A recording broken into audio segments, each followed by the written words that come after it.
Hello everyone, welcome to this tutorial. My name is Emerson Ahrari, I'm a Google Earth Engine expert.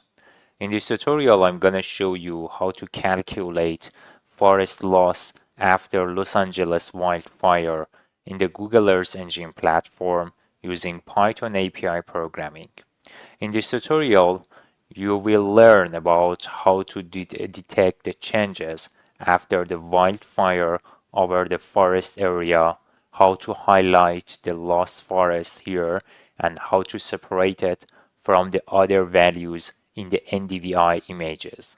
And at the end, you will be able to calculate the area of the forest lost using Landsat images in the Colab environment. So now make a new notebook in the Colab environment and start with calling necessary libraries to deal with the Google Earth Engine. So, and then GEE map, the next important library, array, pip install, and import it as a library. So, import XEE again. First XEE installed and then imported into the code. So from now on, we can make a connection between Colab and Earth Engine through authentication process. Authenticate first and then initialize your Google Earth Engine account. First, start with Cloud project name. If you want to know about your own Cloud project name, just go to the code editor environment, upper right, click on account information, and then project info. Here you can see my Cloud project name, and you need to copy yours and paste it here. So the next URL, the new map, the new enter Landsat 8 collection 2 level 2. So as you can see here, there are various Landsat data collections available here, but we need collection 2 level 2 because it is collection 2 level 2. As you can see, as I mentioned, collection 2 level 2 referred to those of satellite data in Landsat missions corrected atmospherically and radiometrically. So collection 2 level 2, this one, selected and copy the image collection snippet. Close. And now paste it into the code. Here is Landsat 8 data.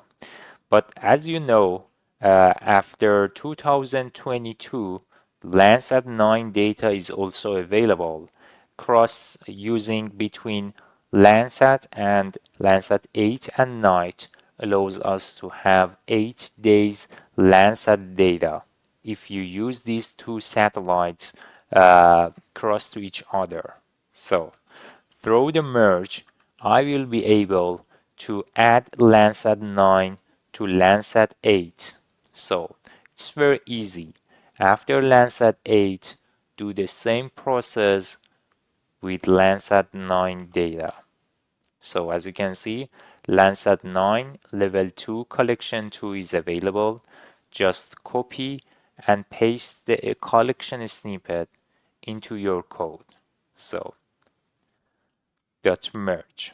So in the next step, I need to filter Landsat images based on period of time and the region of interest. So if you want to go to the next line in Python API, it is necessary to add a backslash like this and then enter your or continue your coding. So first start with filter date. The wildfire occurred in January 2025 and I need to find the burned area by comparing 24 and 25 images. That's why I prefer to call satellite data from 2024 to 2026. So then you must filter the data to the region of interest through the Landsat through the filter bounds. The region of interest already identified through the ROI variable, just like this. And then we need those satellite data that actually those satellite data without the cloud cover. That's why we need to make a new filter, Earth engine.filter.lt. Those satellite data in which cloud cover, because the cloud cover is a property here, function, the NDVI. The input image in the NDVI function considered as an IMG here. So now in the next step, first of all, I need to select the surface reflectance bands.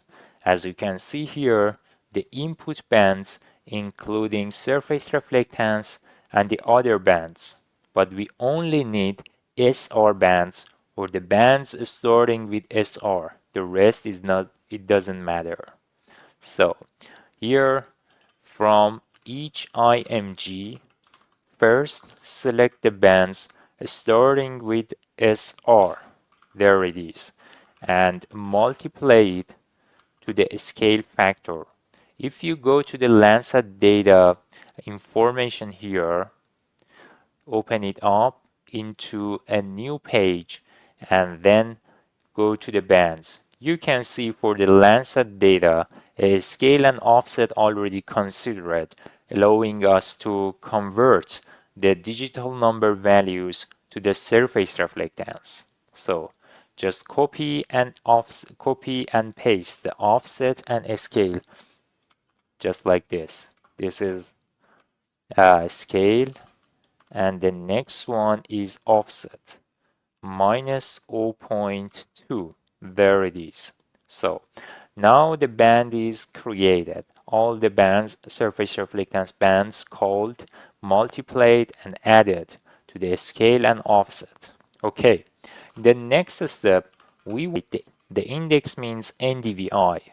So bring the band first and calculate normalized difference relationship between near infrared bands, band number 5, and the red band, band number 4. Rename it as the NDVI. Final IMG, img.property names. There it is.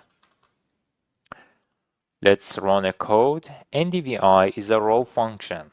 We need to implement or apply this on Landsat data.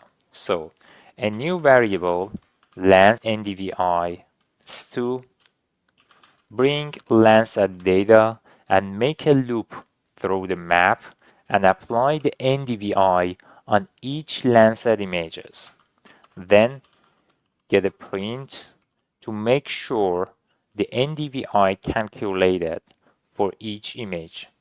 Again, 35 elements return.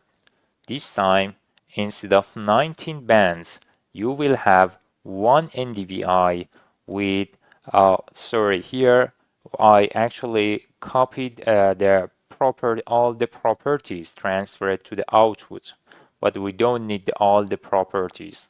Only system time start is enough. So here, the system time start is the only property I need for the next step. I'm trying to reduce the size of image for the next step. Now, as you can see, only system index and time start remained.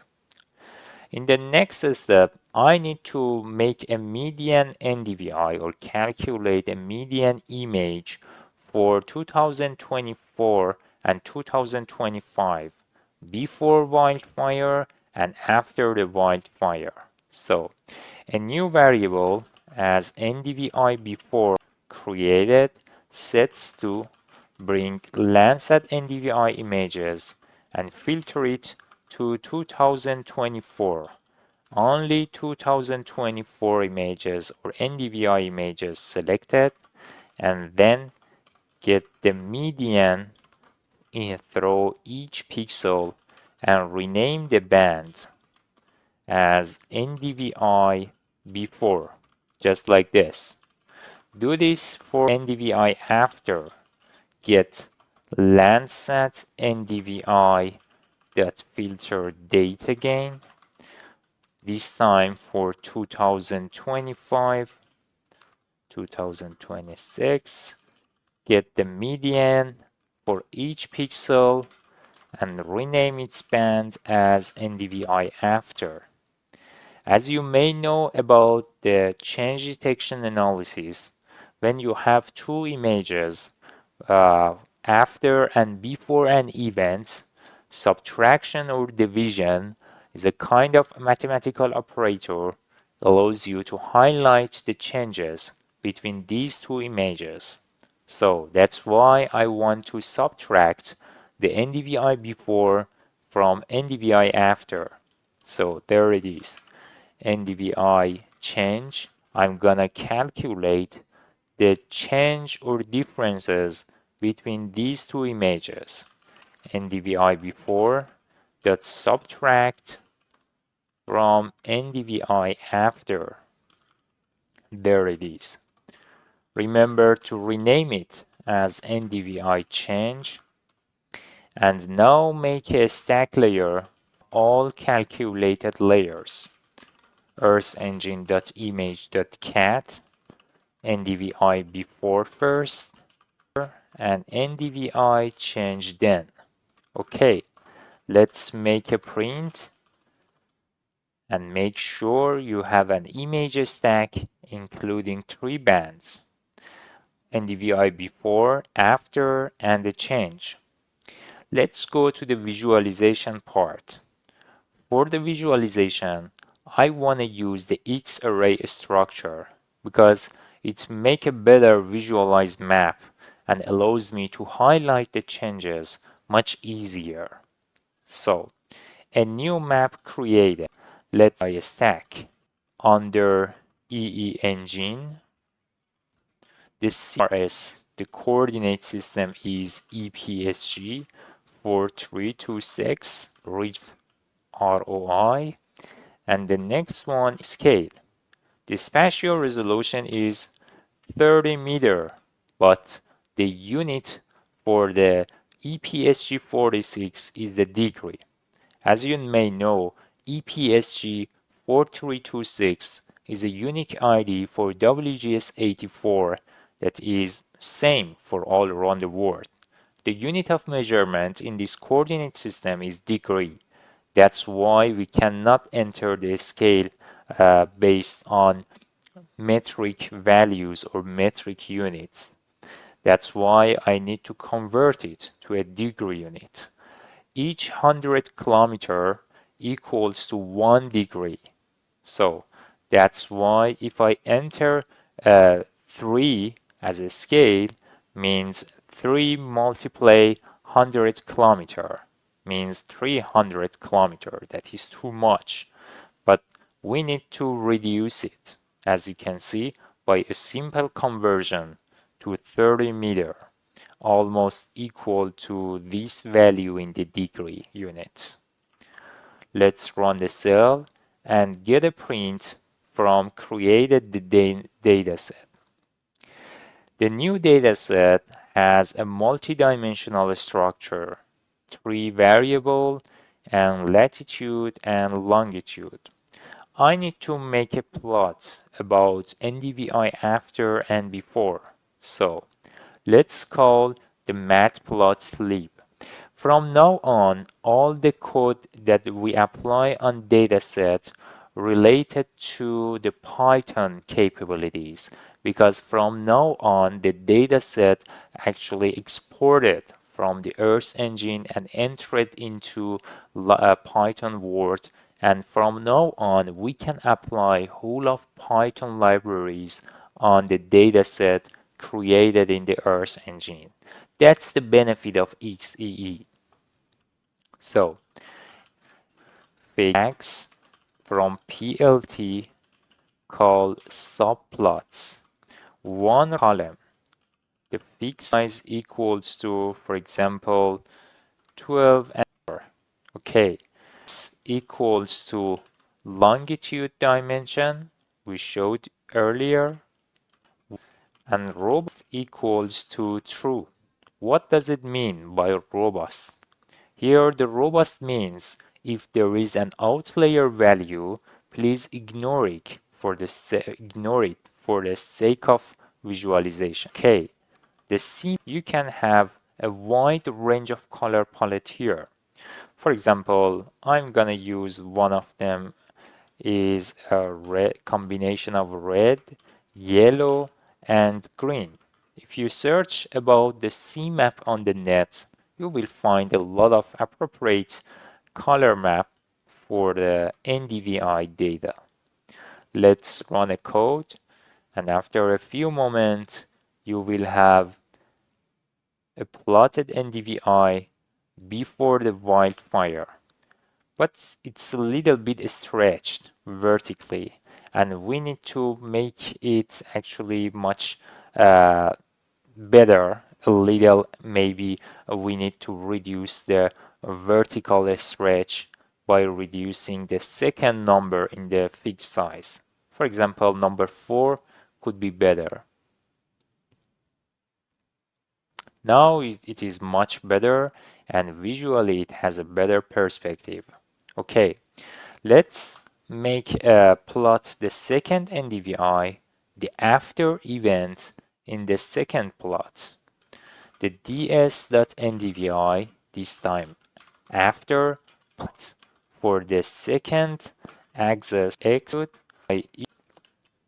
robust equals to true at I before x second one set title nd dpi 360 is equals to tight.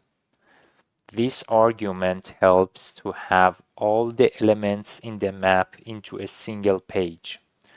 Let's run, and once the processing completed, you can find NDVI change in the left panel.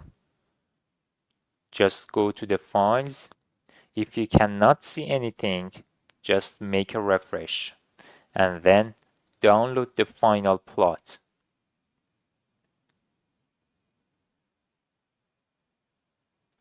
Let's save it. And now you can see the NDVI change created. Now you have a high quality plot that shows the NDVI changes before and after the event. But this is only the visual comparison, and we need to actually do some sort of calculations to highlight changes and calculate the area of forest loss. So now in the next step, I need to find a threshold to actually before area calculation. I need to know what is the threshold of this area, what the NDVI threshold value that helping me to separate this area from the rest of the region for the sake of area calculation. So in the next step, I need to visualize the NDVI change to answer this question. The NDVI change this time dot plot x equals to line y. The color map equals to, for example, another color map is spectral. But segmentation. This is segmentation. Make pixels function for burned area. Input will be an image. In the first step, we need to find the threshold image. As I mentioned earlier, the threshold is 0.3 in the NDVI change min. So, from the input image that will be NDVI change, select pixels greater than 0.3 and remove or skip the 0 pixel using self mask. Then the pixel area thr pixel area calculated here. Bring img thr dot multiply earth engine dot image dot pixel area. Okay, the pixel area and divide it to 1 is 6 because the pixel area returns the area of each pixel in with meter, a square meter by default, but we want to convert it to a square kilometer. Okay, the function return the thr pix and run the function. Make a new cell to apply the function on NDVI change min. So here, for example, the variable is forest lost equals to, the function name is burned area, apply on segmentation image, but the target band is NDVI change min, just like this. The forest loss calculated. The forest loss here is an image that shows the burned area and the pixels of burned area, including the area of that pixel. Now we need to calculate the sum of the areas in this region using the reduce region. Reduce region, there it is. The reducer equals to earth engine dot reducer dot sum, because we want to calculate the sum of the area over the region already highlighted by ROI, and the scale value is 30. That's values dot get the first item. Let's run, and after a few moments you must see the lost area that is calculated.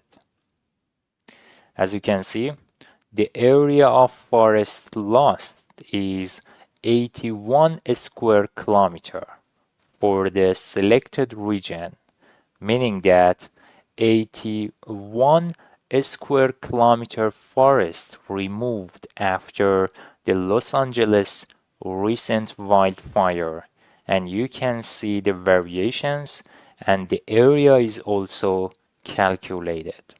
I hope you liked this tutorial and I tried to give you insight about actually the forest loss monitoring and wildfire events. Please share this tutorial with the remote sensing community, and I hope you can get extra information through this and other tutorials available on my YouTube channel. Please follow my channel and share it with others. Thank you for the attention.